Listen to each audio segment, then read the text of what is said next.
याच रस्त्यासमोर माझे साहेब कित्येक लोक आज पडलेत, कित्येक लोक जखमी झालेत.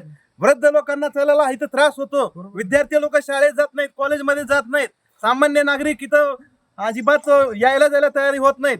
तर आज आपण हा रस्ता बघतोय, हा रस्ता म्हणताय का याला? हा रस्ता दिसतोय का? रस्ता वाटतोय का? आज 50 फुटाचा रस्ता म्हणतात. अगदी साईधाम ही प्रतिष्ठित नगरी असे समजतात, परंतु ही प्रतिष्ठित वाटते का कुठं? अजिबात वाटत नाही. निव्वळ चिखलात खड्डे आहेत का खड्ड्यात चिखल हे दिसत नाही साहेब इथं. तर सामान्य नागरिकांनी जगायचं का मरायचं हा एक प्रश्न आहे.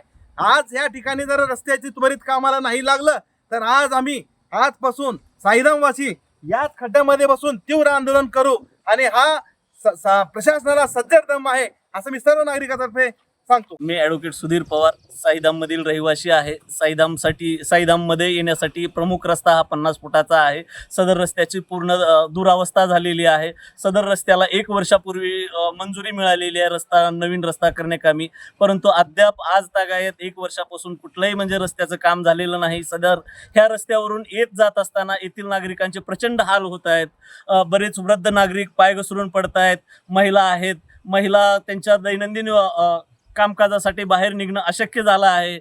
बरीच मुलं इथं पडून हे झालेले आहेत, जखमी झालेले आहेत, त्यांच्यावर उपचार चालू आहेत. अशा परिस्थितीत नगर परिषद असेल, सार्वजनिक बांधकाम विभाग असेल, संबंधित गुत्तेदार जे आहेत हे काम करणारे यांनी डोळेझाक केल्यामुळं आमच्या सर्व नागरिकांची इथं हालापेष्टा होत आहे. या बातमीच्या मार्फत आम्ही असं निवेदन करतोय की जर संबंधित गुत्तेदारांनी, नगरपालिकेने, सार्वजनिक विभागाने जर याची दखल घेतली नाही तर आम्ही येत्या काळात तीव्र आंदोलन उभं करू. नमस्कार, मी साईधामचा रहिवासी आहे. मागील 7 वर्षापासून इथं राहतो, परंतु मागील 7 वर्षापासून ह्या रोडची अवस्था अशीच दैनवानी आहे. इथं येणाऱ्या प्रत्येकाला हा अनुभव नेहमी भोगावा लागत आहे. महामार्गापासून कॉलनीपर्यंत येणं म्हणजे जणू काही जीवावर सर्कस करून आल्यासारखं झालं आहे.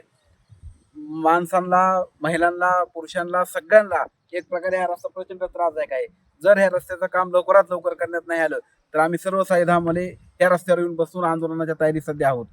त्यामुळं शासनाने याची लवकरात लवकर दखल घेऊन आमच्या सर्व साईधामवासियांना असलेला हा जो गंभीर प्रश्न आहे, पावसाळ्यामुळे तरी ह्या प्रश्नाची आणखी तीव्रता वाढणार आहे, तो प्रश्न लवकरात लवकर सोडवावा ही माझी मागणी आहे.